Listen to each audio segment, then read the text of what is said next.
Final अकाउंटचा हा आपला 5वा problem आहे. प्रॉब्लेम एकदम सोपा आहे. प्रॉब्लेम मध्ये काय सांगितलेलं तो आधी मी प्रॉब्लेम रीड करतो, म्हणजे तुम्हाला प्रॉब्लेम मध्ये काय आहे ते कळेल.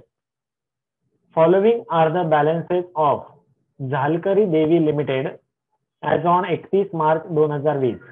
झालकरी देवी लिमिटेड नावाची कंपनी आहे, त्यांचा आपल्याला खालील बॅलन्स शीट दिलेला आहे किंवा ट्रायल बॅलन्स दिलेला आहे 31 मार्च 2020 चा. ट्रायल बॅलन्सला सगळ्यात पहिल्यांदा आपण डेबिट साईड आधी रीड करू आणि त्याच्यानंतर क्रेडिट साईड रीड करू. डेबिट साईड रीड करत असताना आपण पाहणार आहोत की ते आयटम नक्की कुठे जातात आणि कसं आपल्याला सॉल्व्ह करायचं आहे. प्रिमायसेस. प्रिमायसेस आपला हे नोट नंबर 11 ला जाणार आहे. 11 नंबरची नोट्स काय आहे आपली? Tangible asset.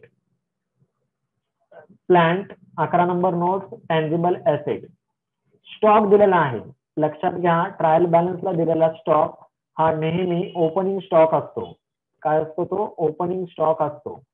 म्हणून हा जाणार आहे P&L स्टेटमेंटला. तिथे आपण ओपनिंग स्टॉक रेकॉर्ड करणार आहोत. डेटर.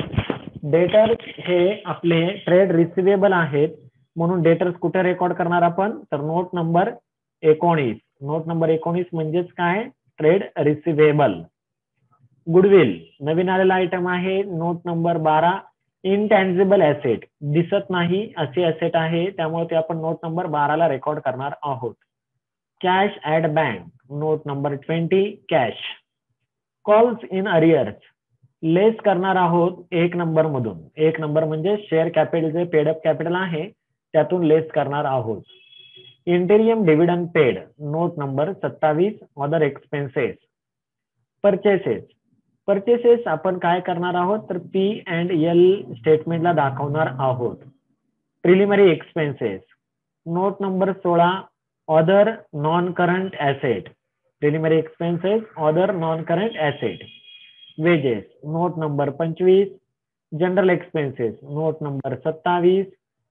Other expenses.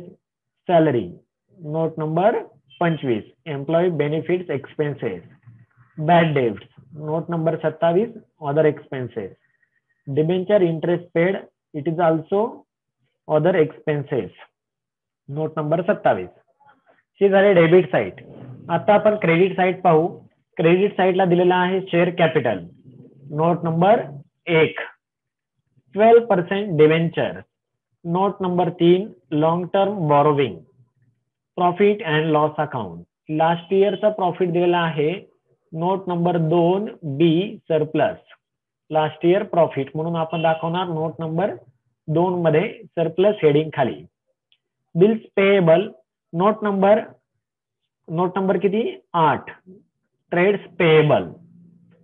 Creditor it is also trades payable. Note number 8. Sales note number 23. Revenue from operation.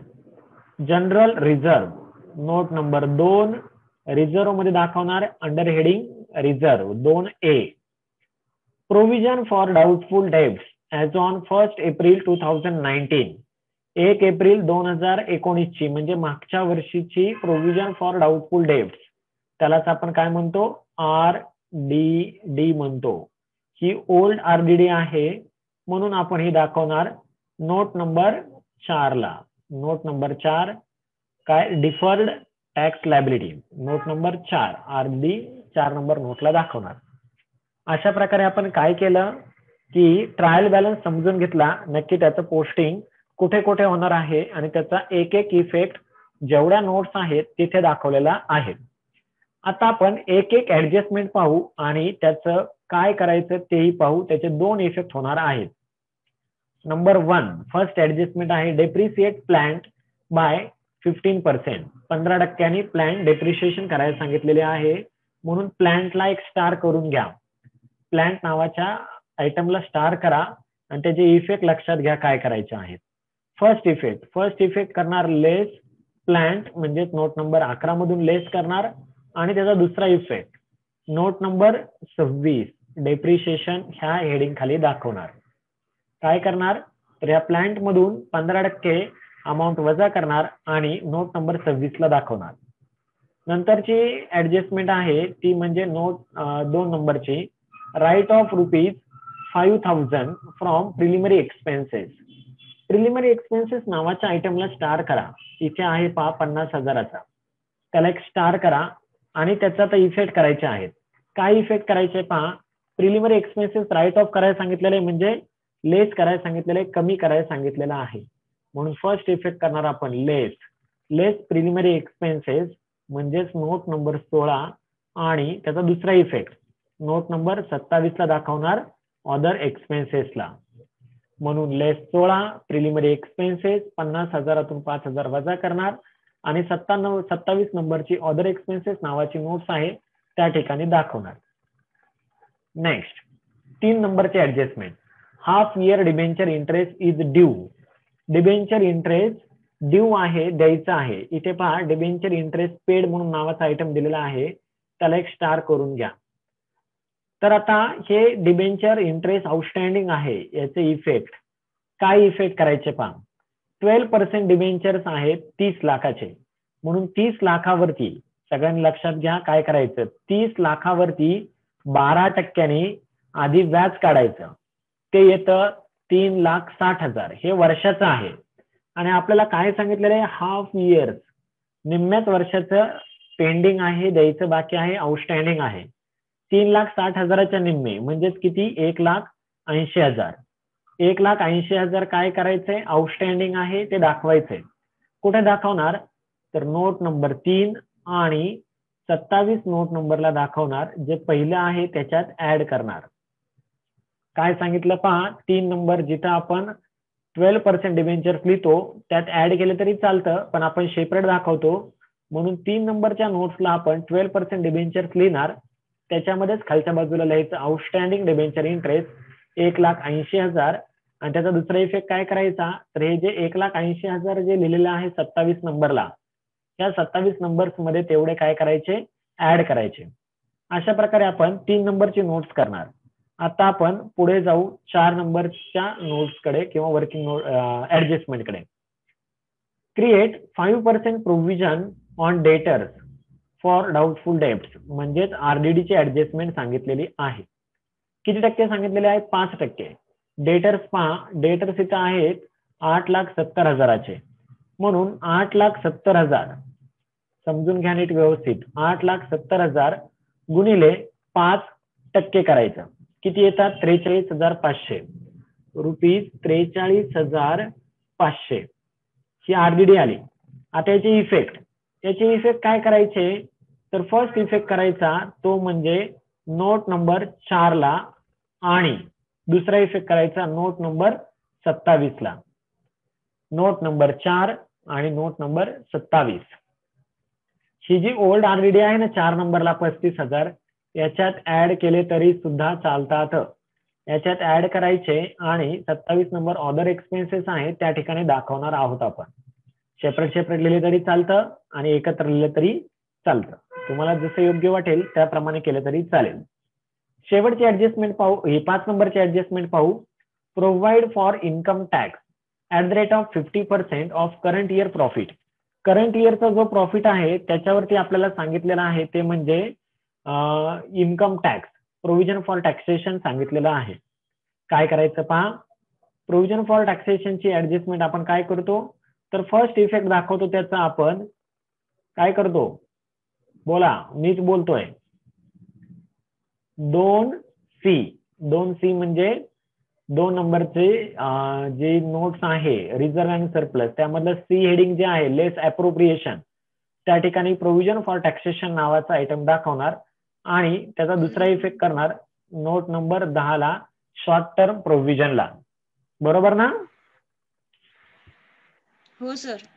Okay, ही झाली 5 नंबरची ऍडजस्टमेंट. 6वी ऍडजस्टमेंट पाहू. क्लोजिंग स्टॉकची ऍडजस्टमेंट आहे पहा. Stock on 31 March 2020 was ₹9,50,000. काय करायचं याचं, तर क्लोजिंग स्टॉक आहे. फर्स्ट इफेक्ट दाखवणार लेस ओपनिंग स्टॉक. ओपनिंग स्टॉक मधून तो वजा करणार कुठे, P&L ला, P&L स्टेटमेंटला. आणि त्याचा दुसरा इफेक्ट कुठे दाखवणार, नोट नंबर 18 इन्व्हेंटरीजला दाखवणार. नोट नंबर 18 इन्व्हेंटरीजला दाखवणार. फर्स्ट इफेक्ट हा जो ओपनिंग स्टॉक आहे ना 7,50,000, त्यातून 9,50,000 वजा करणार P&L स्टेटमेंटला आणि 18 नंबरच्या नोट्सला दाखवणार इन्व्हेंटरीज या हेडिंग खाली. नेक्स्ट 7 नंबरची ऍडजस्टमेंट, 7 नंबरची ऍडजस्टमेंट पहा. A claim of ₹25,000 for workman compensation are being disputed by the company. काय झालेलं आहे की कामगारांनी कंपनीवरती दावा दाखल केलेला आहे, क्लेम दाखल केलेला आहे 25,000 रुपयाचा. तो कोर्टामध्ये आहे. It is a contingent liability. काय आहे ही? कॉन्टिंजंट लायबिलिटी आहे, संभाव्य देयता आहे. जर निर्णय कामगारांच्या बाजूने लागला, वर्कमॅनच्या एम्प्लॉईच्या बाजूने जर लागला, तर तेवढे पैसे आपल्याला काय लागणार आहेत? द्यावे लागणार आहेत. पण जर हा निर्णय कोर्टामध्ये जो दावा दाखल केलेला आहे तो जर कंपनीच्या बाजूने लागला तर हे पैसे द्यावे लागणार नाही. त्यालाच काय म्हटलं जातं? कॉन्टिंजंट लायबिलिटी म्हटलं जातं. आणि अशी जर कॉन्टिंजंट लायबिलिटी असेल तर जिथे आपण प्रॉब्लेम लिहिणार आहोत, जिथे सॉल्व्ह करणार आहोत, त्याच्या खाली एक नोट म्हणून लिहायचं असतं कॉन्टिंजंट लायबिलिटी. कसं लिहायचं मी तुम्हाला सांगेल. त्यामुळे त्याचे कुठेही इफेक्ट होत नाहीत, फक्त ते रेकॉर्ड करायचं, दाखवायचं.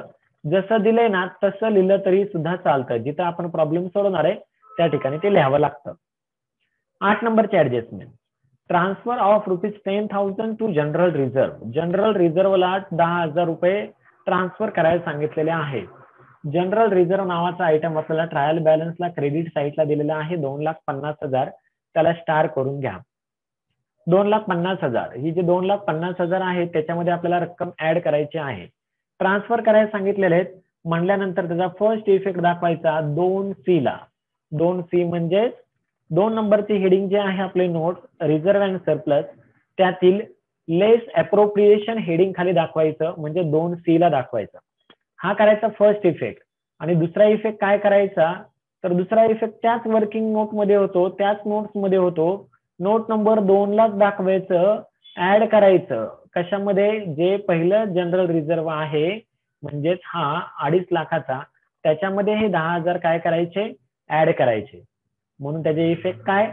2C लेस अप्रोप्रिएशन आणि ऍड 2A जो पहिला रिझर्व्ह आहे त्याच्यामध्ये ऍड. अशा प्रकारे ती 8 नंबरची ऍडजस्टमेंट करायची आहे. लास्ट 9 नंबरची ऍडजस्टमेंट, सॅलरी आर आउटस्टँडिंग. आउटस्टँडिंगची ऍडजस्टमेंट आहे आणि सगळ्यांना ही पाठ झालेली असेल की काय करायचं. आउटस्टँडिंग म्हणजेच काय? ऍड करणे, द्यायचं बाकी आहे, ऍड करायचं. कशात ऍड करायचं? तर सॅलरी मध्ये ऍड करायचं नोट नंबर 25 ला. आणि त्याचा दुसरा इफेक्ट कुठे करायचा? तर नोट नंबर 9. कोणती नोट नंबर 9? तर other current liability. Note number 9 कोणती आहे? Other current liability. याच्यामध्ये ऍड करायचा. सॅलरीला आपल्याला स्टार करावा लागेल म्हणून सॅलरी डेबिट साईडला आहे पहा, 2,02,250. त्यामध्ये ऍड करायचे किती? 20,000. आणि त्याचा दुसरा इफेक्ट कुठे दाखवायचा? नोट नंबर 9 ला, अदर करंट लायबिलिटीला. अशा प्रकारचे व्हिडिओ पाहण्यासाठी चॅनलला सबस्क्राईब करा. व्हिडिओ आवडत असेल तर लाईक करा आणि हो, आपले हे व्हिडिओ इतरांना शेअर करायला विसरू नका. प्रीमायसेस नोट नंबर 11 ला जायचं आहे. मग नोट नंबर 11 ला जाऊ आपण. चला सगळ्यांनी माझ्यासोबत नोट नंबर 11 ला. नोट नंबर 11 ला आपण आलेलो आहोत. इथे टँजिबल ऍसेट आहे, तिथे आपल्याला लिहायचं आहे लॅमंग प्रीमायसेस. त्याच्यावरती ऍडजस्टमेंट नाही म्हणून डायरेक्ट आउटरला आपण लिहिणार 30,72,000. 30,72,000. आकडे जरा थोडेसे मोठे आहेत. प्रीमायसेस लिहून झालेला आहे 30,72,000. नेक्स्ट आयटम आहे तो म्हणजे प्लांट 33 लाख आणि तोही तिथेच लिहायचा आहे. म्हणून तिथेच या आणि प्रीमायसेसच्याच खाली लिहा प्लांट आणि इनर मध्ये लिहा 33 लाख 33 लॅक आणि एक जागा त्याला सोडून द्या कारण त्याच्यावरती डेप्रिसिएशनचे ऍडजस्टमेंट आहे. पुढे नेक्स्ट आयटम आहे स्टॉक आणि आपण म्हटलेले तो P&L ला लिहिणार आहोत म्हणूनच आपल्याला P&L स्टेटमेंटला जावं लागेल. म्हणून P&L स्टेटमेंट कडे या. P&L स्टेटमेंट मध्ये ओपनिंग स्टॉक लिहून घ्या. मी इथे लिहितो. किती होता ओपनिंग स्टॉक मला सांगा. पुढे ओपनिंग स्टॉक लिहून झालेला आहे. डेटर्स 19 नंबर नोट्सला जायचं आहे. 19 नंबर नोट्सला या. 19 नंबर म्हणजेच आपलं ट्रेड रिसिवेबल. या ठिकाणी लिहायचे डेटर्स आणि डायरेक्ट आउटरला रक्कम घ्यायची 8,70,000. Debtors 19 number 8,70,000. पुढे डेटर्स लिहून झालेले आहेत. 12 नंबरला आहे गुडविल दाखवणार आहोत आपण. टँजिबल इनटँजिबल ऍसेट म्हणून इथे इनटँजिबल ऍसेट 12 नंबरची नोट्स आहे, तिथे लिहायचं गुडविल आणि आउटरला रक्कम घ्यायची 2,50,000. गुडविल 2,50,000. नेक्स्ट आयटम आहे कॅश ऍट बँक 20 नंबरला, म्हणून आपण 20 नंबरला येऊयात. कॅश नावाचं हेडिंग आहे, नोट्स आहे, त्या ठिकाणी लिहायचं कॅश ऍट बँक आणि रक्कम आहे 4,06,500. 4,06,500. नेक्स्ट पुढे आहे calls in arrears. Calls in arrears आपण म्हटलेले लेस 1 नंबर, म्हणून इथे म्हटलेले पहा लेस 1 नंबर, म्हणून पहिल्यांदा आपल्याला शेअर कॅपिटल लिहावं लागेल आणि त्याच्यातून आपल्याला ती रक्कम वजा करावी लागेल. शेअर कॅपिटल किती आहे? 40 lakh. Note number 1. Note number 1 ला या. तिथे ऑथराइज कॅपिटल ए मध्ये लिहिलेलं आहे आणि इश्यूड आणि पेड अप कॅपिटल लिहिलेलं आहे. या ठिकाणी आपल्याला लिहावी लागेल, म्हणून इथे लिहा शेअर कॅपिटल. इनर मध्ये रक्कम घ्यायची 40 लाख आणि त्याच्यातून लेस करायचे कॉल्स इन अरियर्सची रक्कम, म्हणजेच ती किती दिलेली आहेत आपल्याला? 75,000. म्हणून लेस कॉल्स इन अरियर्स 75,000. 40 लाख वजा 75,000 ही जर वजाबाकी केली तर आउटरला रक्कम येईल 39,25,000. 39,25,000. अशा प्रकारे आपण काय केलं की तो कॅपिटल मधून कॉल्स इन अरियर्स वजा करून लिहिले. नेक्स्ट पुढे जाऊयात. कॉल्स इन अरियर्स झालेला आहे. इंटिरियम डिव्हिडंड पेड नोट नंबर 27 ला. नोट नंबर 27 ला सगळ्यांनी या अदर एक्सपेन्सेस नावाची नोट्स आहे, या ठिकाणी यायचं आणि इथे लिहायचं इंटिरियम डिव्हिडंड पेड. रक्कम 3,92,500. 3,92,500 लिहून झालेला आहे. Purchases P&L स्टेटमेंटला 18,50,000. P&L स्टेटमेंटला या. इथे परचेसेस लिहायचे आहेत, म्हणून परचेसेस लिहून घ्या 18,50,000. 18,50,000 लिहून झालेला आहे. नेक्स्ट पुढे जाऊयात.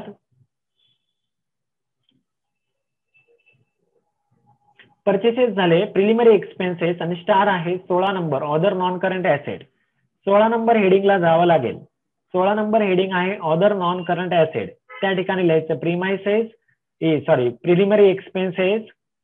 इनर मध्ये लिहायचे 50,000 कारण त्याच्यावरती राईट ऑफ ची ऍडजस्टमेंट आहे. 50,000 प्रिलिमिनरी एक्सपेन्सेस 50,000 लिहून झालेले आहेत. नेक्स्ट पुढे जाऊ.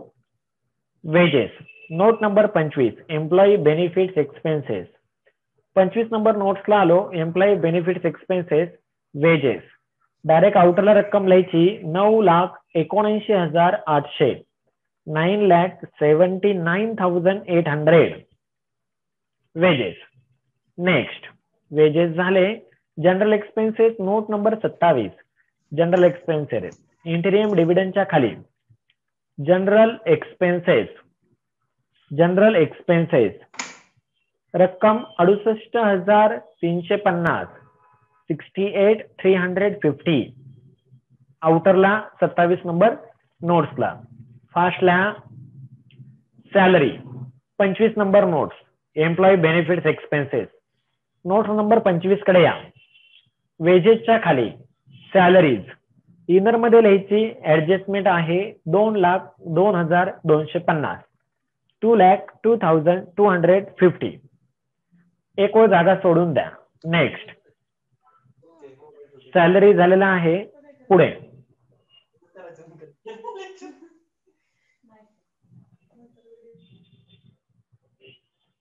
बॅड डेब्ट्स 27 नंबरला लिहायचं आहे. मग 27 नंबर नोट्सला या.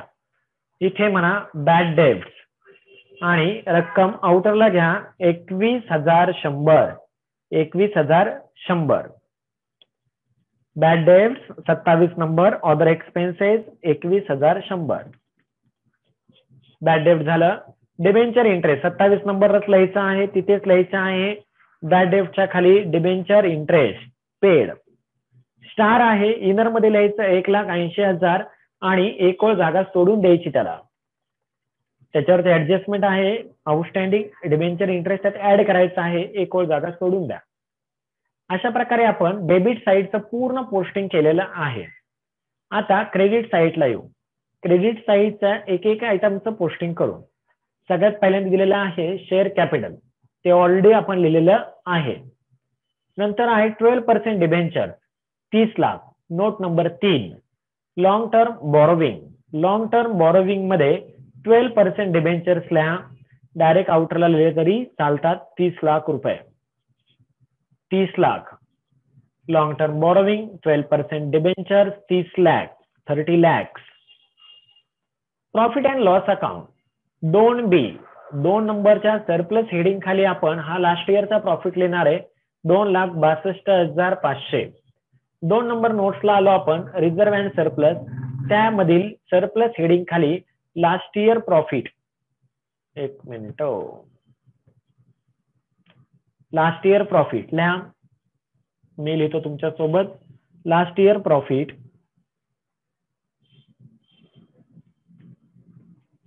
2,62,500. लास्ट इयर प्रॉफिट इनर मध्ये लिहायचा 2,62,500. पुढे लास्ट इयरचा प्रॉफिट लिहून झालेला आहे. नंतर आहे बिल्स पेएबल. बिल्स पेएबल काय करणार आपण? Note number 8 trade payable. Trade पेएबलला जायचं. ट्रेड पेएबल मध्ये लिहायचं बिल्स पेएबल, डायरेक्ट आउटर मध्ये लिहायचं 3,70,000. Bills payable 3,70,000. नंतर आयटम आहे क्रेडिटर्स, तिथेच लिहायचं आहे क्रेडिटर्स आणि डायरेक्ट आउटर रक्कम 4 लाख रुपये. क्रेडिटर्स आउटरला 4 लाख. बिल्स पेएबल आणि क्रेडिटर्स लिहून झालेले आहेत. नंतर आहे sales. Note number 23. Note number 23 ला या revenue from operation. Revenue from operation ह्या नोट खाली लिहायचं सेल्स. सेल्स आउटरला डायरेक्ट लिहायचे 41,50,000 41,50,000. 41,50,000 revenue from operation. Note number 23 sales झाले. नंतर आहे general reserve. Note number 2A आणि स्टार 2.5 लाख रुपये लिहा. मग नोट नंबर 2 ला या, इथे रिझर्व आहे, तिथे लिहायचं जनरल रिझर्व. इनर मध्ये रक्कम घ्यायची 2,50,000 आणि एक ओळ जागा सोडून द्यायची. नेक्स्ट नेक्स्ट आहे, एकच मिनिट,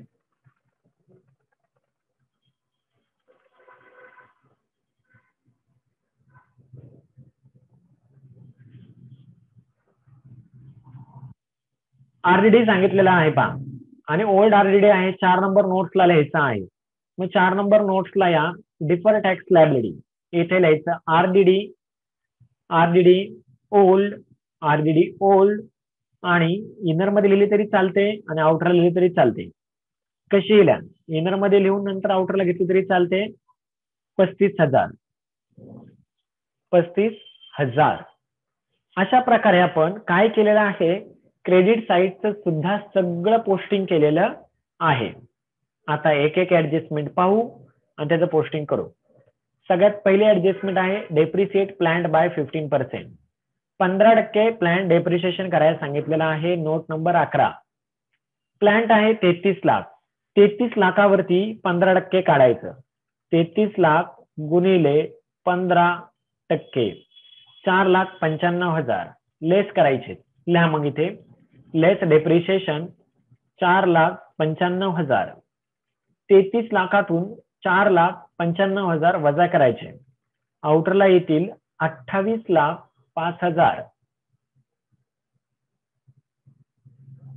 33 लाखातून 4,95,000 वजा केले, 28,05,000 आले आउटरला.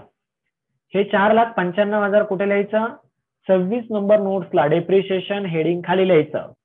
Note number 26 depreciation depreciation on plant 4,95,000. दोन इफेक्ट केले. Next adjustment write off ₹5,000 from preliminary expenses less 16 and 27. 16 number नोट्सला या प्रिलिमिनरी एक्सपेन्सेस आपण लिहिलेले आहेत इथे अदर नॉन करंट ऍसेट्स मध्ये. त्या ठिकाणी यायचं आणि तिथं म्हणायचं लेस राईट ऑफ 5,000 रुपये. लेस राईट ऑफ 5,000, 50 मधून 5 गेले, आउटरला आले 45,000. हा झाला फर्स्ट इफेक्ट. दुसरा इफेक्ट आहे नोट नंबर 27 ला अदर एक्सपेन्सेस. इथे एक जागा सोडलेली तुम्ही, त्याखाली म्हणायचं प्रिलिमिनरी एक्सपेन्सेस राईट ऑफ आणि रक्कम घ्यायची आउटरला 5,000 रुपये. फर्स्ट इफेक्ट केला 16 मधून लेस आणि दुसरा इफेक्ट दाखवला 27 ला. 3 नंबरची ऍडजस्टमेंट पाहू. Half year debenture interest is due 1,80,000. 1,80,000 काय करायचे, रेकॉर्ड करायचे आहेत नोट नंबर 3 आणि 27 ला. नोट नंबर 3 ला जा. नोट नंबर 3 आहे आपलं लॉंग टर्म बॉरोविंग 12% डिबेंचरच्या खाली लिहायचं आउटस्टँडिंग डिबेंचर इंटरेस्ट आणि रक्कम घ्या 1,80,000. ज्यांनी इनर मध्ये घेतले असतील 30 लाख अधिक 1,80,000, आउटरला येतील 31,80,000. मी दोन्ही आउटरला घेतलेले आहेत, कसं लिहिलं तरी चालेल. 1,80,000चा एक इफेक्ट झाला. दुसरा इफेक्ट लिहायचा आहे नोट नंबर 27 ला. म्हणून इथे या डिबेंचर इंटरेस्ट पेड नावाचा आयटम आहे 1,80,000. त्यामध्ये म्हणायचं ऍड आउटस्टँडिंग डिबेंचर इंटरेस्ट किंवा ऍड आउटस्टँडिंग 1,80,000. 1,80,000 अधिक 1,80,000 3,60,000. फर्स्ट इफेक्ट केला 3 नंबरला. दुसरा इफेक्ट केला जुन्या डिबेंचर इंटरेस्ट मध्ये ऍड आणि आउटरला घेतली त्यांची बेरीज. अशा प्रकारे 3 नंबरची ऍडजस्टमेंट झाली. 4 नंबरची ऍडजस्टमेंट प्रोव्हाइड 5% सांगितलेला आहे आरडीडी, क्रिएट आरडीडी आणि आपण रक्कम काढली होती 43,500. नोट नंबर 4 आणि 27. 4 ला लिहूयात. 4 ला ऑलरेडी आपण इथे लिहिलेले पहा आरडीडी ओल्ड, त्याच्यामध्ये ऍड केली तरी चालते किंवा सेपरेट लिहिलं तरी चालतं. इथे म्हणा आरडीडी न्यू आणि काढलेली होती रक्कम 43,500. ज्यांनी इनर मध्ये घेतलेली असेल त्यांनी दोघांची टोटल घ्यायची आउटरला 35 अधिक 43,500 78,500 78,500. नेक्स्ट हा झाला एक इफेक्ट. याचा दुसरा इफेक्ट कुठे करायचा आहे, नोट नंबर 27 ला ह्या 43,500चा. म्हणून 27 नोट नंबरला या अदर एक्सपेन्सेस हेडिंग खाली प्रिलिमिनरी एक्सपेन्सेसच्या खाली लिहायचं आरडीडी आणि रक्कम घ्यायची 43,500. आरडीडी 43,500 काढायची डेटर्स वर पण लिहायची 4 आणि 27 ला. पुढे 5 नंबरची provide income tax at the rate of 50% of current year profit. Current year profit वरती काढायचं आहे 2C ला आणि 10 ला लिहायचं आहे. 2C ला आणि 10 ला ही लास्टला करायची ऍडजस्टमेंट आहे म्हणून आपण ही लास्टलाच करूयात. आता सध्याला काही नको करायला याचं, कारण प्रॉफिट आल्यानंतर आपल्याला ही ऍडजस्टमेंट करायची आहे म्हणून आपण ही शेवटी करू. 6 नंबर क्लोजिंग स्टॉकची ऍडजस्टमेंट काय सांगितलेलं आहे, लेस ओपनिंग स्टॉक P&L ला आणि 18 नंबरला P&L ला. चला P&L ला आलो. इथे आपल्याला लिहायचं आहे ओपनिंग स्टॉक मधून लेस करायचे आहे म्हणून इथे ओपनिंग स्टॉक 7,50,000 होता. इथून आपण वजा करणार. किती वजा करणार तर जेवढी सांगितलेली आहे तेवढा. क्लोजिंग स्टॉक सांगितलेला आहे आपल्याला 9,50,000 म्हणून लेस क्लोजिंग स्टॉक मायनस 9,50,000 वजा 9,50,000. 7,50,000तून 9,50,000 जर गेले तर मायनस राहतील. किती मायनस राहतील, 2 लाख मायनस राहतील 2 लाख 2 लाख. काय केलं आपण 7,50,000तून 9,50,000 वजा केले आणि आउटरला घेतले 2 लाख रुपये. मायनस मध्ये आले मोठ्या संख्येचं चिन्ह वजा. नेक्स्ट याचा दुसरा इफेक्ट करायचा आहे नोट नंबर 18 ला इन्व्हेंटरीज मध्ये. Note number 18 inventories note number 18 या ठिकाणी लिहायचं क्लोजिंग स्टॉक आणि रक्कम लिहायची 9,50,000 9,50,000. पुढे जाऊ क्लोजिंग स्टॉकची ऍडजस्टमेंट झालेली आहे आपली 6 नंबरची. 7 नंबरची सांगितलेली आहे वर्कमॅन कॉम्पेन्सेशनची. मग नोट नंबर 27 ला या किंवा जिथं तुमचं बॅलन्स शीट होतं तिथे बॅलन्स शीटला आलं तरी चालतं. इथे खाली हेडिंग लिहायचं नोट आणि खाली म्हणायचं वर्कमॅन कॉम्पेन्सेशन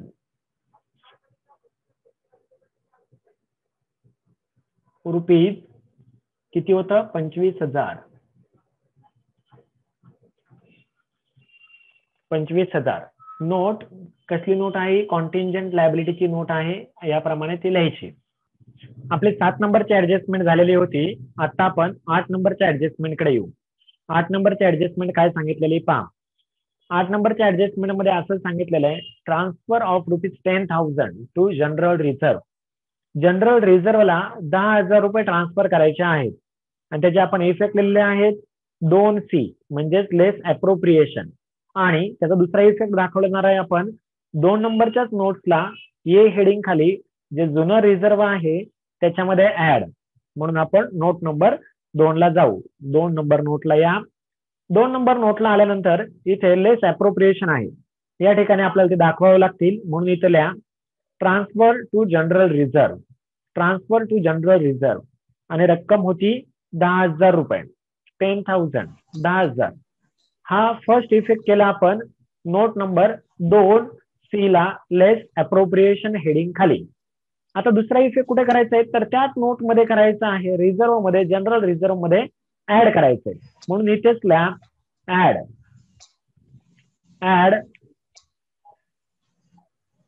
करंट इयर 2,50,000 अधिक 10,000.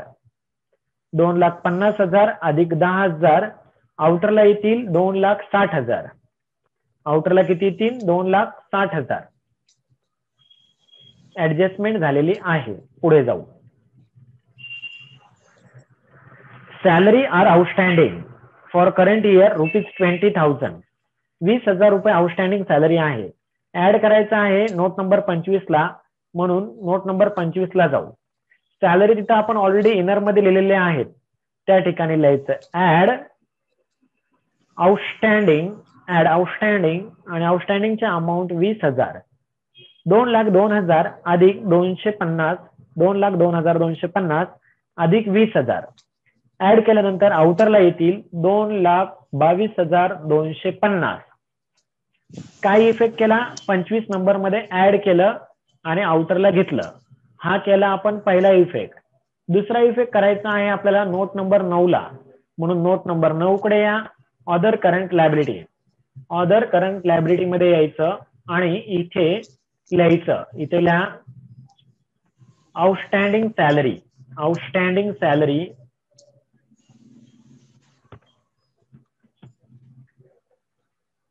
20,000. Outstanding salary 20,000. आता आपल्या सगळ्या ऍडजस्टमेंट झालेल्या आहेत. फक्त ही 5 नंबरची ऍडजस्टमेंट सोडली तर आपल्या सगळ्या ऍडजस्टमेंट झालेल्या आहेत. आता आपण क्लोज करायला सुरुवात करू. सगळ्यात पहिल्यांदा 23 नंबर नोट्स पासून क्लोजिंगला सुरुवात करायची. 23 नंबर नोट्स कडे या. रेव्हेन्यू फ्रॉम ऑपरेशन या नोट्स पासून क्लोजिंगला सुरुवात करायची. काय इथून सुरुवात करायची कारण इथलचे आयटम P&L ला येतात. म्हणून 23 ते 27 आयटम हे P&L स्टेटमेंटला येतात. म्हणून 23 नंबरची टोटल तेवढीच येईल किती 41,50,000. 24 नंबरची टोटल नेली असेल 25 नंबरची टोटल 9,79,800 अधिक 2,22,250 यांची बेरीज केली तर ती येईल 12,02,050. 12,02,050 अशा प्रकारे त्याची टोटल आलेली आहे. नेक्स्ट 26 नंबरची टोटल. 26 नंबरची टोटल करा किती येते पहा तेवढीच येईल 4,95,000. पुढे जाऊ. 27 नंबरची नोट्स ची टोटल यांची टोटल करा 27 नंबरची किती येते पहा 3,92,500 अधिक 68,350 21,100 3,60 5,000 आणि 43,500 यांची बेरीज केली तर ती येईल 8,90,450. 8,90,450 450. अशा प्रकारे आपण सगळ्या टोटल केलेल्या आहेत 23 पासून 27 पर्यंतच्या. आणि आता ह्या टोटल घेऊन कुठे यायचं तर P&L स्टेटमेंट कडे यायचं. P&L कडे या सगळ्यांनी, P&L कडे या. आलेलो आहेत. आता आपण इथे आता यांची जी टोटल केली त्या टोटल इथे लिहायच्या आहेत. पहा इथे रेव्हेन्यू फ्रॉम ऑपरेशन 23 नंबरची टोटल, 23 नंबरची टोटल आलेली होती 41,50,000. 41,50,000 ही टोटल आलेली होती, ती टोटल लिहिलेली आहे. 24 नंबरची टोटल काहीच नव्हती, डॅश. 23 आणि 24 ची टोटल केली तर तेवढीच येणार आहे 41,50,000. 41,50,000. नेक्स्ट पुढे इथे 25 नंबरची टोटल, 25 नंबरची टोटल किती आली होती तुमची एम्प्लॉय बेनिफिटची 4,95,000. बरोबर ना? का 12,02,050? 12,02,050. 12,02,050. आकडा व्यवस्थित लिहा. 12,02,050. 26 ची टोटल आलेली होती 4,95,000. 4,95,000. आणि 27 ची टोटल आली होती 8,90,450. 8,90,450. आता यांची बेरीज करायची. कशी बेरीज करायची तर सगळ्यात पहिल्यांदा आहेत 18,50,000 अधिक नाही वजा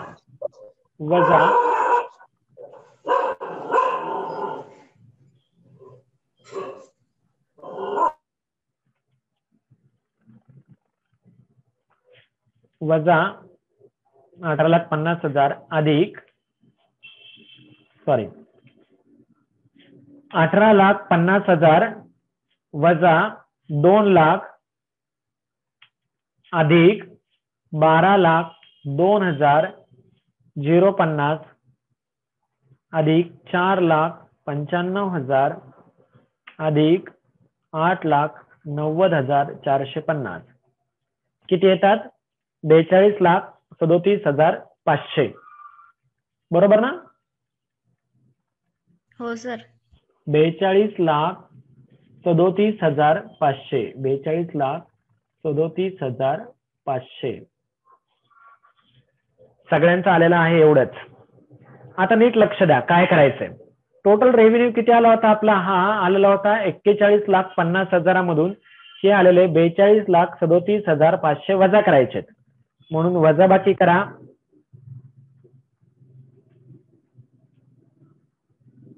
किती येतो? मायनस येतोय. पहा मायनस, कारण एक्सपेन्सेस जास्त आहे इन्कम पेक्षा. एक्सपेन्सेस जास्त आहेत. हो, म्हणजेच काय आलाय? लॉस आलेला आहे. किती लॉस आलेला आहे? 87,500. 87,500 लॉस आलाय. हा पहिलाच असा प्रॉब्लेम आहे की ज्याच्यामध्ये काय झालेला आहे, कंपनीला लॉस झालेला आहे. किती लॉस झालाय? 87,500 लॉस झालेला आहे. आता आपण पुन्हा प्रॉब्लेम कडे येऊ आणि जी राहिलेली ऍडजस्टमेंट आहे त्याचा विचार करू. पहा कोणती ऍडजस्टमेंट होती. इन्कम टॅक्सची ऍडजस्टमेंट होती प्रोव्हिजन फॉर इन्कम टॅक्स. काय होतं पहा adjustment? Provide for income tax at the rate of 50% of current year profit. आता तुमची एक गोष्ट लक्षात आली का की चालू वर्षी प्रॉफिटच झालेलं नाहीये. मग प्रॉफिट झालेलं नसेल तर आपण इन्कम टॅक्स पेड करणार का? त्याची प्रोव्हिजन करणार का? नाही करू शकत. का करू शकत नाही? कारण प्रॉफिटच झाला नाही तर टॅक्स देण्याचा विषयच येतो कुठे. म्हणून आपल्याला ही ऍडजस्टमेंट करता येणार नाही. का करता येणार नाही? कारण चालू वर्षी कंपनीला लॉस झालेला आहे. लॉस झालेला असल्यामुळे आपण इन्कम टॅक्स पेड करू शकत नाही. टॅक्स केव्हा पेड करता येतो? जेव्हा कंपनीला प्रॉफिट होईल तेव्हाच आपण इन्कम होईल तेव्हाच आपण इन्कम टॅक्स पेड करणार किंवा त्याची प्रोव्हिजन करू शकतो. इथे कंपनीला लॉस झालेला आहे म्हणून ती ऍडजस्टमेंट आपण करणार नाही. समजलं का सगळ्यांना? आता राहिलेल्या नोट्सची टोटल करायची. म्हणून 1 नंबरच्या नोट्स पासून टोटल सुरुवात करू. 1 नंबरची टोटल पहा किती येणार आहे? 39,25,000 टोटल येणार आहे. त्याच्या आधी जो आपल्याला हा P&L वरती आलेला लॉस आहे, काय लॉस आला होता? 87,500. हा लॉस कुठे लिहावा लागतो? तर 2 नंबर नोट्सला चालू वर्षाचा प्रॉफिट हा मागच्या वर्षाच्या प्रॉफिटमध्ये आपण ऍड करतो. मग लॉस आलेला असेल तर तो काय करावा लागणार आहे आपल्याला, लेस करावा लागणार आहे. म्हणून आपण इकडे या आणि इथे म्हणा, इथं आता मी चुकून लिहिलेलं आहे इथे ऍड, तुम्ही तिथे लिहा लेस, मी लिहितो less current year loss, less current year loss, current year loss. आणि किती आलता तो, -87,500 वजा 87,500 वजा 87,500, 2,62,500 वजा 87,500 केले की तुमचा येईल 1,75,000. किती येतील, 1,75,000. 2,62,500 वजा 87,500 केले की 1,75,000 येतील. आणि आता इथून पुढे आपण काय करणार, नोट्सच्या सगळ्या टोटल करायच्या. 1 नंबर नोट्सची पहा टोटल किती, 39,25,000. 2 नंबरची 2,60,000 अधिक 1,75,000 वजा का, कारण लेस अप्रोप्रिएशन आहे, लेस करायची असते ही रक्कम, ही वजा करणार 1,75,000 अधिक 2,60,000 अधिक 1,75,000 वजा 10 जर केले तर ते येतील 4,25,000. 3 नंबरचे टोटल येईल 31,80,000. 4 नंबरचे 78,500. 5 नंबर, 6 नंबर आणि 7 नंबर नील येईल 0. 8 नंबरची टोटल 7,70,000. 9 नंबर 20,000. 10 नंबर नील. 11 नंबर 30,72,000 अधिक 28,05,000 यांची टोटल येईल 58,77,000. 58,77,000. 12 नंबरची 2,50,000. 16 नंबरची 45,000 आणि 18 नंबरची येईल 9,00,000. 17 नंबरची नील. 18 नंबरची 9,50,000. 19 नंबरकडे येऊ. 19 नंबरची तेवढीच टोटल येईल 8,70,000. 20 ची 4,06,500. 21, 22 नील. 23 चे ऑलरेडी आपण केलेली. इथून पुढचे आता याचे काय नोट्सच्या टोटल आलेल्या आहेत ह्या बॅलन्स शीटला दाखवायच्या असतात, म्हणून आपण बॅलन्स शीटला येऊ आणि इथे एक एक नोट्सची टोटल लिहू. सगळ्यात पहिल्यांदी नोट नंबर 1 ची टोटल. नोट नंबर 1 ची टोटल किती आलेली होती, तर टोटल आलेली होती 39,25,000. 2 नंबरची आलेली होती 4,25,000.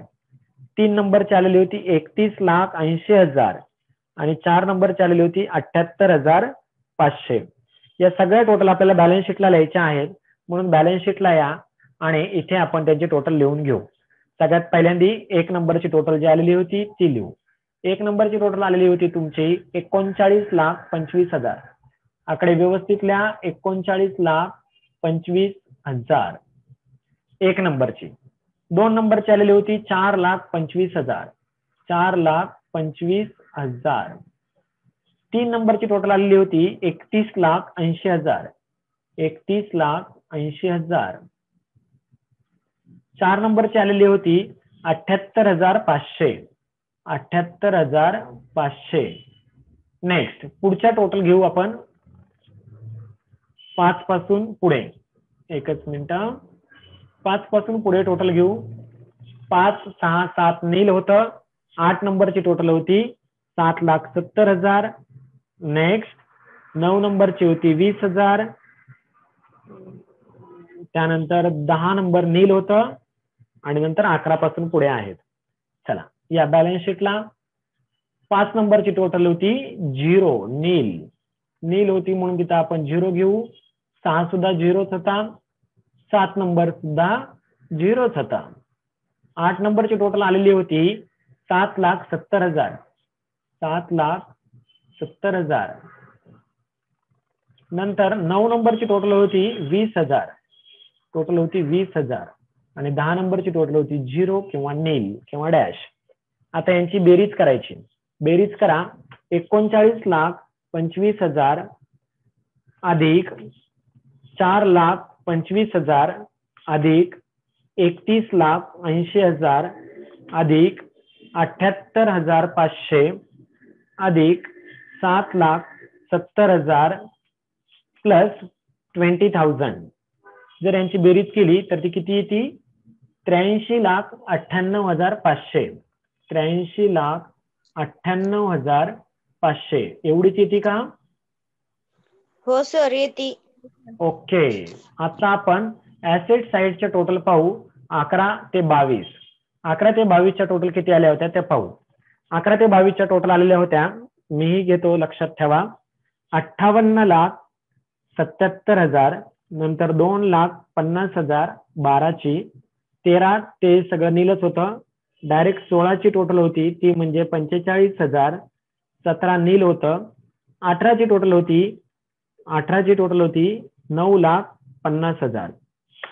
लिहून घेऊ आपण या टोटल बॅलन्स शीटला. या बॅलन्स शीटला या आणि इथे टोटल लिहून घ्यायच्या आहेत.